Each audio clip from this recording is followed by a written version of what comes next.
آج میں آپ کو وقت ناپنے کی کہانی سناؤں گا۔ پرانے دور میں لوگ وقت کا تعین کیسے کرتے تھے جب ان کے پاس ٹائم دیکھنے کے لیے گھڑیاں نہیں ہوا کرتی تھیں۔ یہ کہانی سورج کی پرچھائی سے لے کر اسمارٹ واچ تک ہے۔ یہ ویڈیو کافی دلچسپ ہونے والی ہے، تو مکمل ویڈیو ضرور دیکھیے گا۔ وقت کا تعین کرنا انسانی تہذیب کی سب سے بڑی ضروریات میں سے ایک رہا ہے۔ آج ہمارے پاس ڈیجیٹل گھڑیاں اور اسمارٹ واچز موجود ہیں، لیکن کبھی سوچا ہے کہ ہزاروں سال پہلے لوگ وقت کا حساب کیسے لگاتے تھے؟ آئیے ایک دلچسپ سفر پر چلتے ہیں، جہاں ہم دیکھیں گے کہ وقت کی پیمائش کیسے ترقی کرتی گئی اور گھڑیاں کیسے وجود میں آئیں۔ یہ کہانی سورج کی پرچھائی سے شروع ہوتی ہے۔ ابتدائی دور میں جب انسان نے زمین پر اپنی زندگی کا آغاز کیا تو اس کے پاس وقت ماپنے کا کوئی خاص آلہ نہیں تھا۔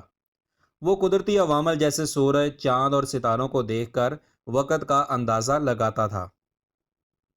قدیم مصریوں اور بابل کے لوگوں نے دیکھا کہ جب سورج نکلتا اور ڈھلتا ہے تو چیزوں کی پرچھائی بدلتی ہے۔ اس مشاہدے کی بنیاد پر انہوں نے سورج گھڑی بنائی، جو زمین پر کھڑے ایک لمبے ڈنڈے سے بنتی تھی۔ جب سورج کی روشنی اس ڈنڈے پر پڑتی تو اس کی پرچھائی سے وقت کا اندازہ لگایا جاتا۔ رات کے وقت لوگ چاند کے مراحل اور ستاروں کی حرکت سے وقت کا اندازہ لگاتے۔ یہ طریقہ خاص طور پر بحری جہازوں کے ملاح اور صحرا میں سفر کرنے والے قافلے استعمال کرتے تھے۔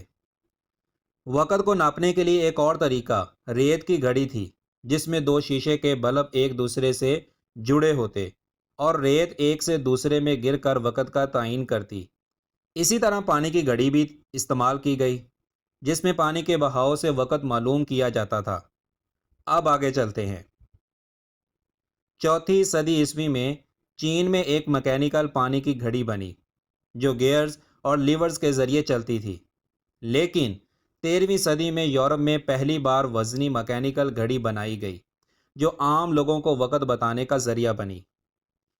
14ویں صدی کے آغاز سے یورپ میں سب سے پہلے بڑی گھڑیاں گرجا گھروں میں لگائی گئیں، تاکہ لوگ نماز اور دیگر عبادات کے اوقات معلوم کر سکیں۔ ان گھڑیوں میں وزنی پینڈولم استعمال ہوتا تھا، جو وقت کو منظم طریقے سے ناپتا تھا۔ اور یوں ہی چلتے ہوئے 16ویں صدی میں پیٹر ہینلن نامی جرمن ماہر نے 1510 میں پہلی جیب گھڑی بنائی، جو چابی سے چلتی تھی۔ یہ امیروں کے لیے ایک شان و شوکت کی علامت تھی۔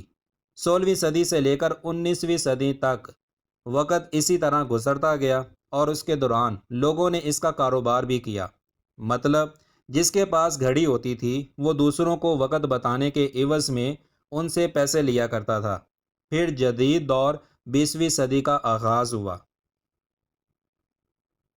شروع میں کلائی گھڑی صرف خواتین کے لیے تھی، جبکہ مرد جیب گھڑی استعمال کرتے تھے۔ لیکن 1904 میں لوئس کارٹر نے ایک فرانسیسی پائلٹ سانتوس کے لیے کلائی گھڑی بنائی، تاکہ وہ پرواز کے دوران وقت آسانی سے دیکھ سکے۔ 1927 میں وارن مارسن نے کوارٹرز گھڑی ایجاد کی، جو بجلی سے چلتی تھی اور زیادہ درست تھی۔ 1969 میں جاپانی کمپنی سیکو نے دنیا کی پہلی کوارٹرز کلائی گھڑی مارکیٹ میں لائی، جس نے روایتی مکینیکل گھڑیوں کی جگہ لینا شروع کی۔ 20ویں صدی اپنے اختتام کی طرف تھی۔ اب وقت آ چکا تھا کہ گھڑیاں صرف وقت بتانے کی بجائے مزید کام بھی کریں۔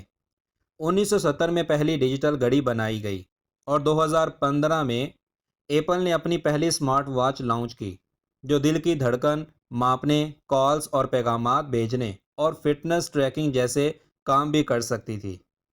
اور آج 2025 میں ہمارے لیے گھڑی کی اہمیت بہت معمولی سی رہ گئی ہے، کیونکہ موبائل فون نے ہر چیز کو اپنے اندر سما لیا ہے۔ کچھ لوگ آج بھی گھڑی کو بہت شوق سے اپنی زینت بناتے ہیں، چاہے پھر وہ کسی مرد کی کلائی ہو یا کسی عورت کی۔ یہ وہ واحد چیز ہے جو مرد کی کلائی کو بہت خوبصورت بناتی ہے۔ آج بھی شان و شوکت کے لحاظ سے مرد کو تحفے میں گھڑی ہی پسند ہے۔